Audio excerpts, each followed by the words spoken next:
I am the Assistant Marketing and Promotions Director at Entercom Norfolk. We have 4 radio stations here: Z104, 94.9 The Point, 95.7 R&B, and 101.32 WD.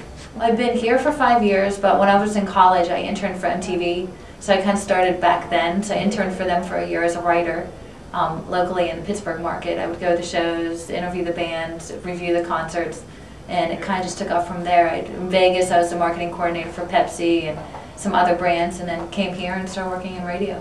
So I take it you have a degree in marketing or something? Business management, a minor in marketing, yes. Okay, cool. I am a man that wears many hats. I am a musician. I am a singer-songwriter, pianist, choir director.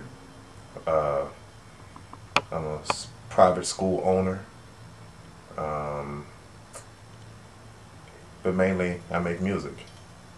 Now, in Solution, I pretty much, I'm one of the driving forces behind the production, the idea.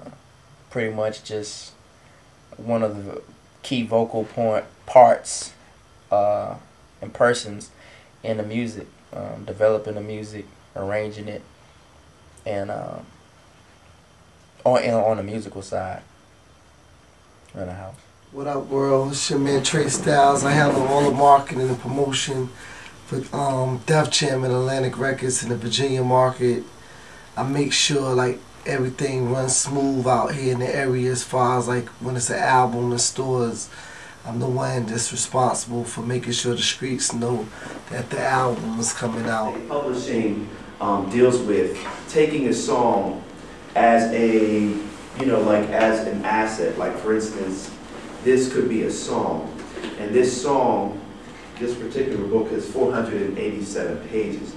So this particular, say this is a song or a copyright, and publishing is a business of taking that copyright and using every page, or finding 487 ways to make money from that one song. Okay, and that's basically what we do. Currently, I am an assistant professor of finance in the School of Business. And formerly, I practiced law, obviously, and I did a little entertainment and sports law in the process.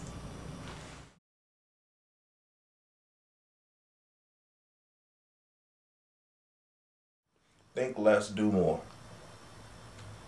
When I was in high school, my high school band director took us to this conference in DC called Grammys in the Schools.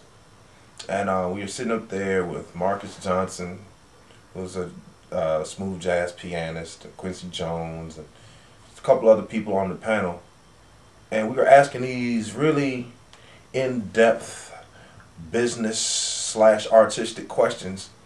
And I'll never forget, Quincy Jones said, "Look, you guys are thinking too much." He was like, "You're going to make mistakes regardless. At least make mistakes while you're moving forward. Don't make mistakes by standing still. Make the mistake and keep moving forward from it. Like, it's okay to think, but think while doing something."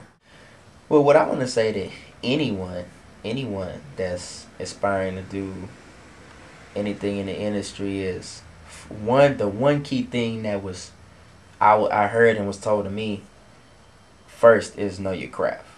It wasn't told enough, but I've heard it before. Is know your craft. Know exactly what you're going to do. Be good at what you do.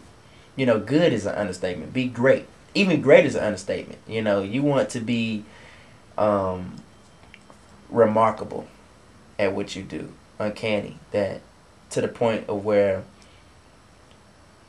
other people see what you're doing and you inspire them. So you have to know your craft. You have to know your instrument. For an example, I've seen you know, people who play their instruments so well that, you know, it puts you in a hypnotic state. So that's number one. Know your craft. How do you network and make contacts? I carry my business cards everywhere. You know, use your MySpace, use your Twitter, use your Facebook. Nowadays, that's what everyone uses. No one, you know, goes and looks and, you know, goes in the paper and it's like, oh, they're looking for this job. You need to get on this, you know, the MySpaces, the Facebooks, the Twitters, to get your name out there. It may bog you down, but just, there's things on there that there aren't in the papers, because the newspapers and online ads are so yesterday. It's the social networking that's really putting it out there, getting yourself out there, and making a name for yourself. Gotta come for the ride, baby, you know what I mean? Like, you can't be in the house like, yo, I wanna be in the industry. You gotta step out the door and jump right into it. Like I said, everything that I learned with the industry, I could basically say, real talk, I learned from being around. Like, I saw it. Like, I saw business moves that cats was doing, like Bobby, you know what I'm saying? Bobby Fish, which is Trey Songz' manager, Delonte. I seen how they rock with the whole Trey Songz movement. I've been around that, like I said, the Rob Loves, the Thomas Lytell's, VPs of the Def Jam emblem, you know what I'm saying, Leon Cole, and see how sat down and talked with Kevin Lyles, Russell, see how they like formed their whole blueprint. Like I said, you just gotta be around the right people that give you that right path on what to take to success, you know what I mean? So if you're saying, for instance, I want to be an artist, is there anyone who requires to be an artist that's in the industry? Okay, so an artist. So I want to be an artist. Well, in order to be a successful artist in the industry, and we all measure success in different ways, you have to understand what does it take to be successful as an artist. And I'll tell you right now, a successful artist is going to have a great publicist.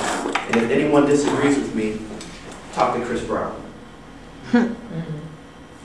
Most of us focus on how much money I'm going to make, where I'm going to go, what video I'm going to shoot, etc. But very seldom do we think about our team, who we need on our back.